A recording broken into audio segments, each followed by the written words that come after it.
Odamzod sotqinligiga nima deysiz? Ayol kishi tug'ilishi bilan peshonasiga sotqin deb yozib qo'ygan bo'ladi.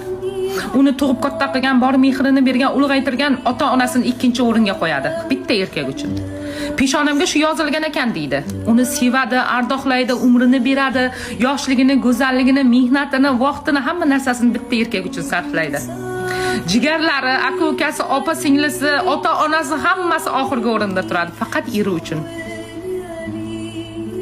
Ayol kishi uy sola olmaydimi? Ayol kishi pul topa olmaydimi? Topadi, lekin erini topganiga qanoat qiladi.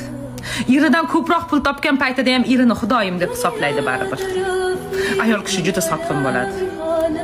Lekin shuncha sotqinlikni bitta erkakka sadoqatda ko'rsatadi. Baxtli bo'lsa, xo'p, baxtsiz bo'lsa-chi? O'sha erkakdan u ayolga nisbatan sotqinlik kelsa-chi?